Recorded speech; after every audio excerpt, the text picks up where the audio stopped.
Bonjour à tous. La fin de l'année approche super vite, et c'est vraiment le moment ou jamais de se pencher sur ses droits fiscaux en Israël. On va décortiquer ensemble comment s'assurer de ne rien laisser passer parce que là, le temps presse. Alors, voilà le programme.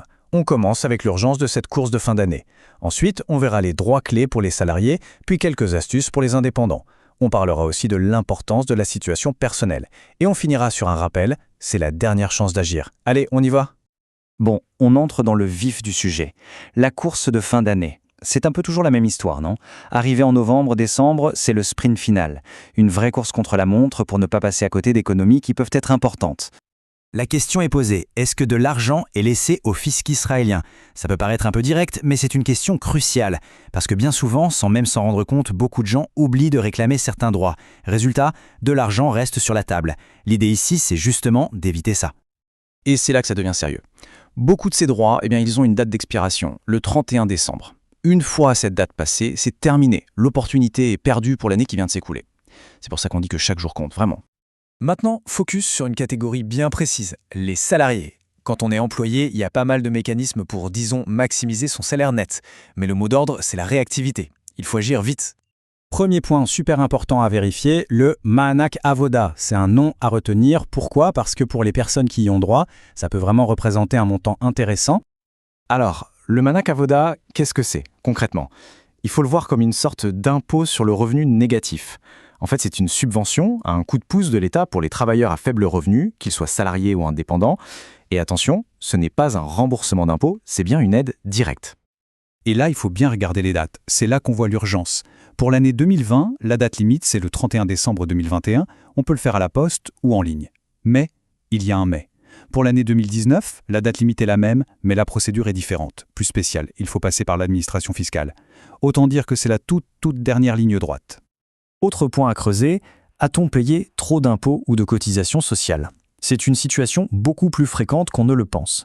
Surtout quand il y a eu un changement de situation en cours d'année. On se retrouve très vite à avoir trop versé. Le chiffre à retenir ici, c'est 6. 6 ans. C'est le délai pendant lequel on peut demander un remboursement d'impôt.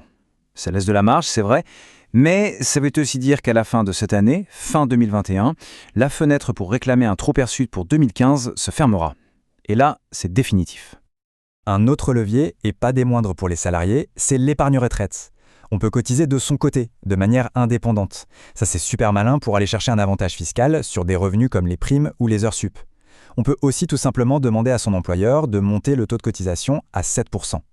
Mais quelle que soit l'option, la règle d'or, c'est la même. Il faut que les dépôts soient faits avant le 31 décembre. Allez, on change de casquette. On passe maintenant aux indépendants. Pour eux aussi, cette période de fin d'année est absolument stratégique. C'est le moment de prendre des décisions qui vont peser lourd sur le bilan fiscal de l'année. Alors, pour ceux qui sont au sec patour, il y a une question qui doit être sur toutes les lèvres en ce moment. Où en est le chiffre d'affaires par rapport au plafond? C'est une question vitale, car tout le statut en dépend. La fin de l'année, c'est le moment de vérité. Juste un petit rappel pour être sûr qu'on parle bien de la même chose. Un OSEC Patour, c'est un entrepreneur qui est exonéré de TVA. C'est un statut qui est vraiment avantageux, mais il y a une condition, et elle est de taille, il faut rester sous un certain plafond de chiffre d'affaires annuel. Et le chiffre magique pour 2021, le voilà, 99 893 shekels.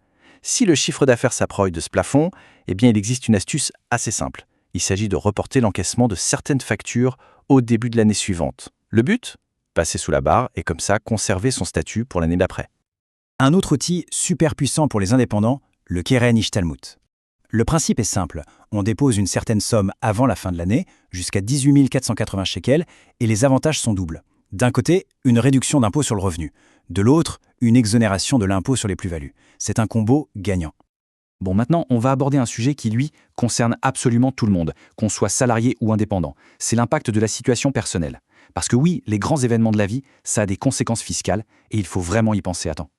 Par exemple, une naissance cette année, un divorce, ce sont des événements qui changent la vie, bien sûr, mais qui changent aussi la donne fiscale. Pourquoi?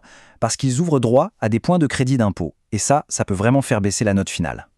Alors, concrètement, quel est le bon réflexe? C'est de contacter son employeur tout de suite. Il faut mettre à jour le fameux formulaire 101 et le faire avant la fin de l'année.